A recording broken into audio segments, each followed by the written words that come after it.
Homework देखते हैं। पहले स्टाइल देखो सोने का कि जैसे ही बैठी थी ना पीछे को, मैंने इसको चौकड़ी मार के बैठने को बोला था। मैं चौकड़ी मार के बैठ जा और वैसे कर। पहले चौकड़ी मार के बैठी, फिर थोड़ा सा पीछे को, तकिए के पीछे को ना लेट गई। और जैसे लेट गई, हाथ में देखो पेंसिल भी इसकी हाथ में वैसी की वैसी रहेगी। हेलो फ्रेंड्स, नए ब्लॉग में आपका दोस्त स्वागत करता है। और आज के ब्लॉग में एक्चुअल में हम बताने जा रहे हैं आपको कि अभी मैं थोड़ा सा ना किचन में काम कर रहा था। हार्डली अभी अभी तो टाइम हो चुका है 5 बजे का। मैं 1 घंटे 1.5 घंटे से किचन में ही था, क्योंकि गुनू ने बोला कि मुझे भूख लगी है, मुझे खाना दो। तो एक्चुअल में हमने सुबह मॉर्निंग में पुलाव बनाया था, तो वही पुलाव मैं गर्म करने आया था। मैं इसको गर्म करके देता हूँ, भूख लगी है इसको, क्योंकि सुबह परांठे भी खाए थे और पुलाव को सोचा था मैं कि शाम के टाइम, दिन के टाइम में खा लेंगे, या फिर दिन में नहीं खाएंगे तो फिर शाम को खा लेंगे। मैं यहाँ पे पहुँचा ही था किचन में। जैसे ही मैं आया, मैंने गर्म किया, इसको खाने को दिया। खाना जैसे ही इसने फिनिश किया, उसके बाद उससे पहले हम नहा लिए थे, तो गुन्नू भी नहा ली थी, तो मैं इसको फ्रेश कर दिया था। मैं कहा ताकि इसको नींद ना आए, या बाहर खेल रही थी तो पसीना पड़ा होता तो मैं कहा साफ़ हो जाएगा। तो उसके बाद इसने खाना वगैरह फिनिश किया।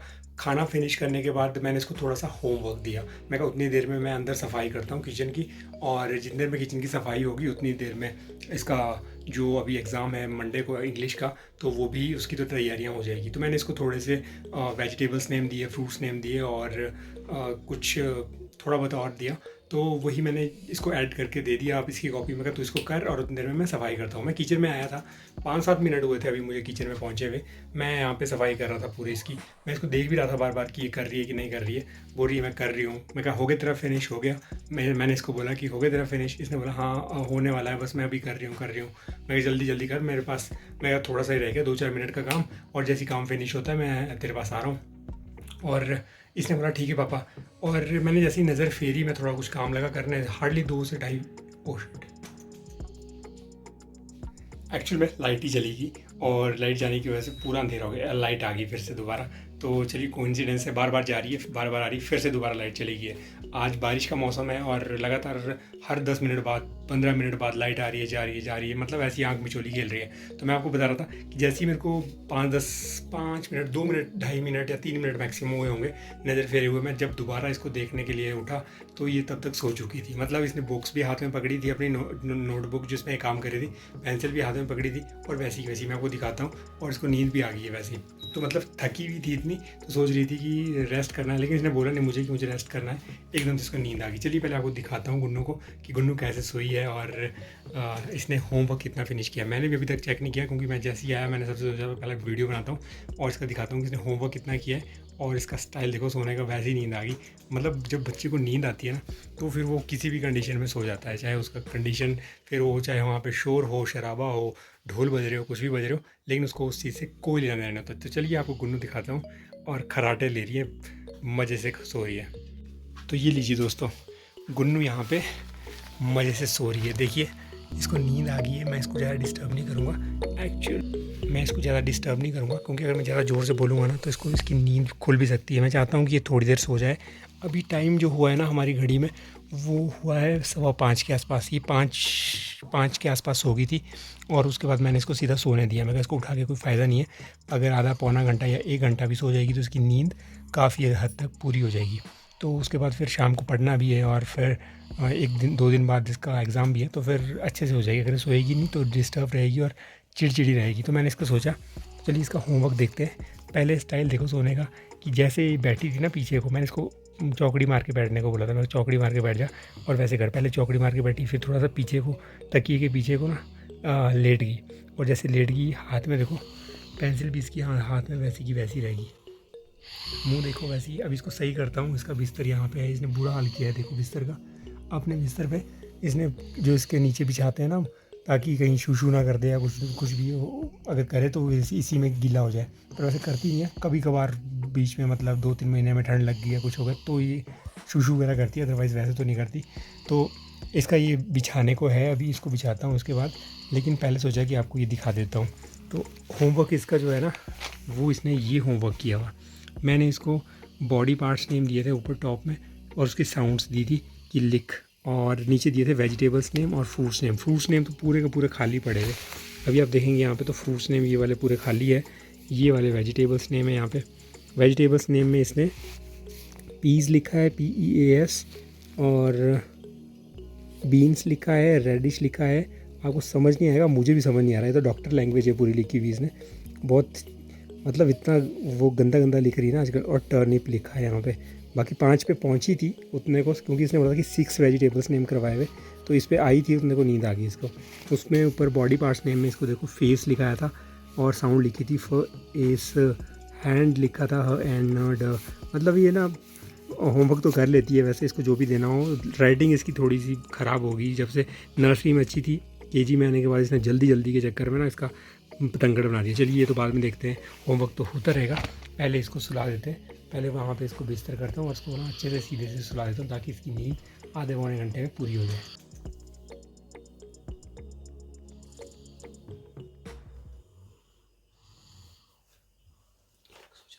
सो जा सो जा, अरे सो जा ना, करो आइज बंद करो, आइज बंद करो, सो जा थोड़ी देर सो जा।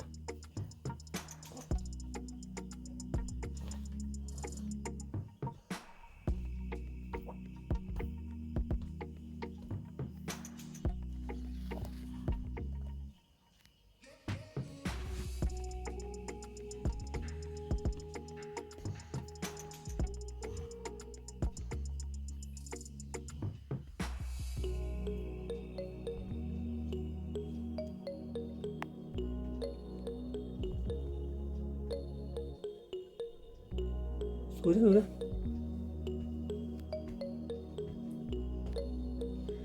देखा आपने, जैसे ही मैंने इसको उठाने की कोशिश करी ना, मतलब इसको सुलाने की कोशिश करी कि इसको बिस्तर पे छोड़ता हूँ, वैसे ही इसकी एकदम से नींद खुल गई। और नींद खुलने के बाद क्या बोले, कॉपी कहाँ है मेरी कॉपी, क्योंकि इसको एक दिमाग में वही चल रहा था कि पापा ने होमवर्क दिया है करने के लिए और वो फिनिश नहीं हुआ ना, तो फिर कहीं ऐसा ना हो मुझे डांट पड़ जाए। तो इसलिए मैंने क्या किया कि इसको ना बहाना बना के बोल दिया कि वो तो बाद में कर लेंगे, तो अभी सो जा। इसको 15 मिनट भी नहीं होते, 20 मिनट में भी एकदम से इसकी नींद खुल गई।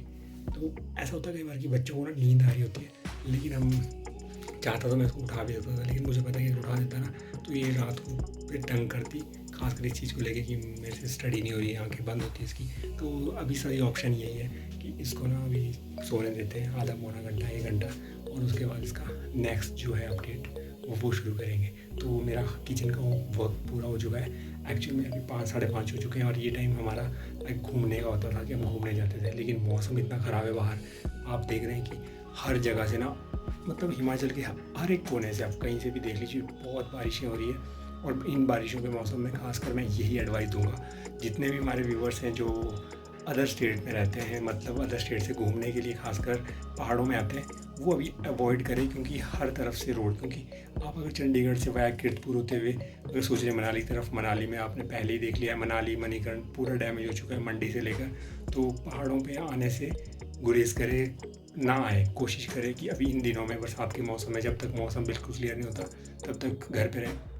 दूसरा, अगर आप शिमला की तरफ आने की कोशिश कर रहे हो, आने की वो प्लानिंग कर रहे हो, तो फिर उसमें भी कालका वाले रोड में आपको पता है कि बीच में बहुत सारी जगह ऐसी है धर्मपुर के आसपास, सोलन और कालका के बीच में, जो बहुत जगह धंस चुकी है, जहाँ पे लैंडस्लाइड्स हो रहे हैं। कसौली वाले रोड जो हैं वो स्पॉइल हो चुके हैं पूरे तरीके से। अपर एरिया में भी, शिमला में भी आप बहुत ज़्यादा देख रहे हैं कि लैंडस्लाइड्स हो रहे हैं। और अभी बारिश कंटिन्यू है, अभी आज भी बारिश लगी है, अभी रुकी है 5 मिनट पहले ही, आज भी बारिश लगी है। तो यही एडवाइस दूंगा कि घर पे रह के ना हम सुरक्षित रह सकते हैं, नहीं तो हम बाद में फिर सरकार को दोष देते हैं कि सरकार कुछ कर नहीं रही है। सरकार बहुत कुछ करती है, क्योंकि इतनी बड़ी पॉपुलेशन को एक अकेली सरकार इतनी आसानी से तो नहीं संभाल सकती। अभी ये जो प्रीवियस जो हमें अभी आपने आपदा देखी, जो इतना बड़ा डिज़ास्टर हुआ मनाली में, वो किसी को पता नहीं था कि 3 दिन बाद बारिश, सबको पता था कि बारिश होनी है, लेकिन किसी को भी ये मालूम नहीं था कि इतनी बारिश हो जानी है कि सब कुछ तबाह हो जाना है। तो अब अगर पता लग चुका है कि जब बारिशें होती हैं तो वो किसी को बता के नहीं आती, वो जितना उसका मन करेगा या जितना उसको लगेगा वो उतना बरसेंगे बादल। और मानसून के सीज़न में इस बार वैसे भी आपको पता है global warming day by day और ईयर बाय ईयर बढ़ती जा रही है। तो ये जितना ज़्यादा बढ़ती जाएगी, आने वाले टाइम में कभी केदारनाथ, कभी हिमाचल, कभी अदर स्टेट, कभी कोई, तो ये चलता ही रहेगा इस सिलसिला। क्योंकि हमने आपको जैसे पता है कि बहुत सारी वीडियोज़ में हमने ये देखा कि तिनकों की तरह गाड़ियाँ थी, चाहे लाखों करोड़ों की गाड़ियाँ थी, लाखों करोड़ों के बंगले थे, लाखों करोड़ों की लोगों की प्रॉपर्टीज़ थी, और इतने बड़े बड़े पुल थे, ब्रिज थे, उसको पानी ने या प्रकृति ने, जो नेचर ने, वो किस तरीके से एक सेकंड में उड़ा दिया कि अगर मैं अपनी पावर का यूटिलाइज़ करूँ ना, तो वही पानी जब मतलब सही दिशा में बहता है ना, बिल्कुल स्लो करके, तो वो जहाँ पे इतने संसार को सींचता है ना,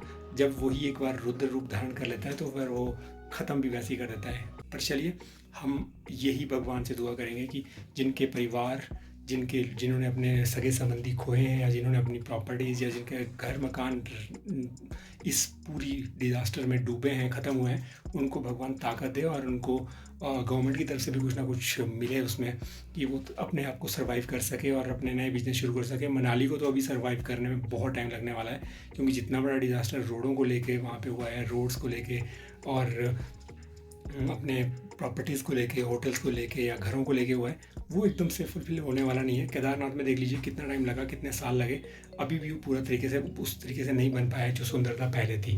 तो यही ब्यूटी जब खतरनाक रूप धारण कर लेती है तो फिर वो इस तरह का रूप भी धारण कर लेती है। को यही एडवाइस करूँगा कि जितना भी समय है हमारे पास, वो खासकर मानसून के सीज़न में अवॉइड करें पहाड़ों पे जाना, और अगर किसी कारणवश जाना भी पड़े तो संभल कर चले रोडों पे, क्योंकि रोड पे चलने का मतलब ये नहीं है कि आप गाड़ी लेके चल पड़े हो और बिना सोचे समझे आगे बढ़ रहे हो। बहुत सारी ऐसे केसेस होते हैं जहाँ पे हम बच सकते हैं, लेकिन हम जानबूझकर वो गलतियाँ करते हैं। पंचकूला के वीडियो देखेंगे आप, लास्ट वीडियो, जिसमें जानबूझकर उस 4x4 वो गाड़ी बोल रहे थे वैसे कि वो 4x4 गाड़ी थी और उसने जानबूझकर वो पानी में डाल दी कि उसमें इतनी पावर है।